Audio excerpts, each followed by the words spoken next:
ইয়ার বাস খুব ভালো বানিয়েছো।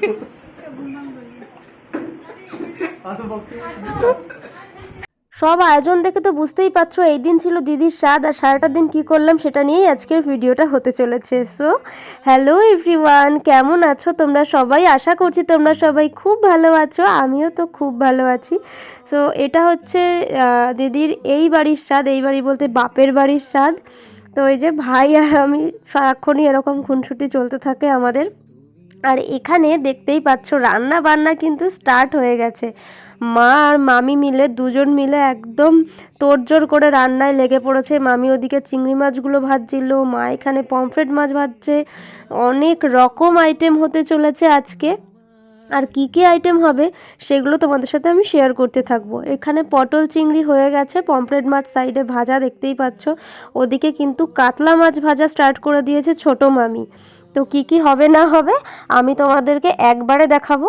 আর এইখানে দেখতেই পাচ্ছ ফুলুরানি নিজের কাজে লেগে পড়েছে, দিদিকে আলতা পরাচ্ছে। এদিকে দাদা ভাইও চলে এসছে রেডি সেডি হয়ে। তো চলো এবার আস্তে আস্তে সারাটা দিন কী কী করবো সেটা তো দেখাবই। আর তার আগে আমি দিদির জন্য একটা সারপ্রাইজ এনেছি, সেটা নিয়ে আসি চলো। তো এই যে সেই সারপ্রাইজ, মানে আমি দিদির জন্য একটা কেক বানিয়ে নিয়ে এসেছি বাড়ির থেকে। তো এটাই দেখাবো যে ওর রিয়াকশানটা কি হয়, কারণ ও জানতো না যে আমি ওর জন্য কেক আনবো। তো চলো কেমন কি হয়েছে সেটা তো দেখাবই। আর পরে আমি নয় কেকটার ফাইনাল লুকটা কেমন হয়েছিল সেটা তোমাদের সাথে শেয়ার করে দেব, কারণ এভাবে তো ভালো করে দেখাতে পারবো না যে বেবি শাওয়ার স্পেশাল যেহেতু আমি কেকটা বানিয়েছি।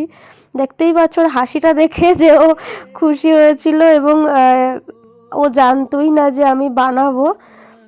ও মজা পেয়েছে তো বুঝতেই পারছো। আর ওর থেকেও যেন বেশি মজা পেয়েছিল দাদা ভাই, মানে কতবার যে বলেছে তার ঠিক নেই, বাট সেইগুলো তো আমি ভিডিও ক্লিপে নিতে পারিনি। আমি তোমাদেরকে আস্তে আস্তে বলছি।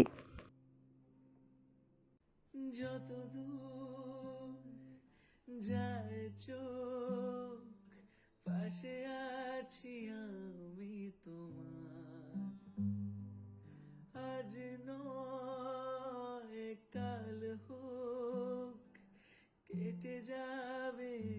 আর এইখানে দিদির এবার খাবারটা সাজানো স্টার্ট হয়ে গেছে। এই যে ফুল টুল দিয়ে যা যা করা হয় আর কি, মোটামুটি এখন যেগুলো করা হয় সাজিয়ে টাজিয়ে সব কিছু সেটাই করা হচ্ছে কিন্তু।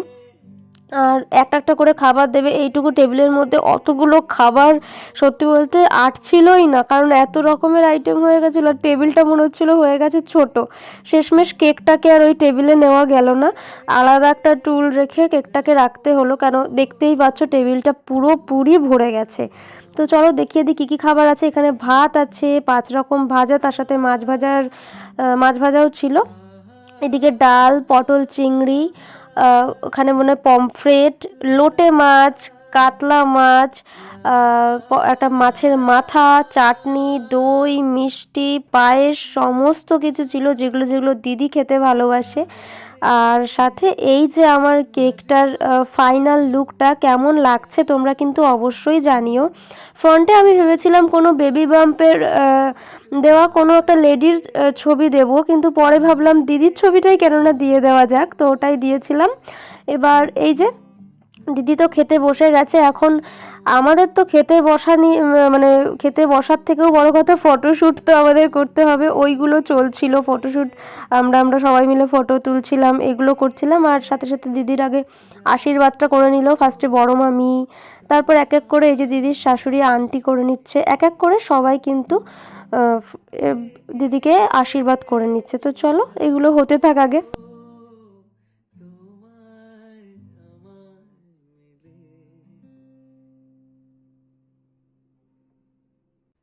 যত দূর যায় চোখ পাশে আছি আমি তোমার, আজ নয় কাল হোক কেটে যাবে অন্ধকার। এখানে দেখো কুর্তি দেখাচ্ছে, এই কুর্তিটা আমার মা দিয়েছে দিদিকে, আর এই কুর্তিটা দিয়েছে ছোট মামি। তো আমি তো দেখিনি যেহেতু, তাই ফুলু খুলে দেখাচ্ছিল। নাও এবার তোমার বক্তব্য তুমি পেশ করো, বলো। পেশ করবো? হ্যাঁ। ডিয়ার বাস খুব ভালো বানিয়েছো। আরো বক্তব্য হ্যাঁ তখন ধরে বলে যাচ্ছে দেখেছিস যেই ক্যামেরা বিয়েতে আমি এরকম একটা কেক দেবো, কেকের উপরে একটা তরোয়াল আর একটা ঢালের ছবি রাখবে। যখন থেকে কেকটা নিয়েছি এতবার দাদাভাই বলেছিল যে খুব সুন্দর হয়েছে, খুব সুন্দর হয়েছে, আমি খুব খুশি হয়েছি তুই কেক এনেছিস, সেরকম একটা ব্যাপার, খুবই খুশি হয়েছে। আমি যখন ভিডিওটা অন করলাম বললাম যে দাদাভাই এবার তুমি বলো তুমি কি বলতে চাও, তখন এই সব কথা বললো আমাকে। কি আর বলবো, এই দুঃখ কোথায় রাখবো গাইজ, আমার সাথে সবসময় এইসবই হতে থাকে, কিছু করার নেই। এই যে দেখতে পাচ্ছ আমরা ভাই বোনরা সবাই একসাথে বসেছি খেতে, মানে কত যুগ বাদে এভাবে আমরা বসেছিলাম আমরা জানি না, বেশ ভালো লাগে সবাই একসাথে থাকলে।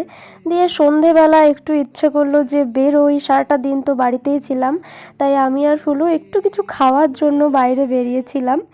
আর এখানে দেখা হয়ে গেল আমার ভাইয়ের সাথে, যে রন্টেলাল, ওকে আমি এই নামেই ডাকি। তো ও একটা শার্ট কিনে এনেছে, ওটাই দেখাচ্ছিল। দেন আর কি বাড়ি টাড়ি চলে এসেছি, সারা দিন ধরে এতটাই টায়ার্ড, ফুলু তো শুয়েও পড়েছে। তো তোমাদের আজকের এই ছোট্টখাট্ট ব্লগটা কেমন লাগলো অবশ্যই কিন্তু কমেন্টে জানাবে। ভালো লেগে থাকলে লাইক করে দিও, বন্ধু বান্ধবের সাথে শেয়ার করে দিও, আর আমার পেজটাকে ফলো করে দিও, ইউটিউব থেকে দেখলে অবশ্যই সাবস্ক্রাইব করে দিও। সো বাই, আবার দেখা হচ্ছে নেক্সট ব্লগে।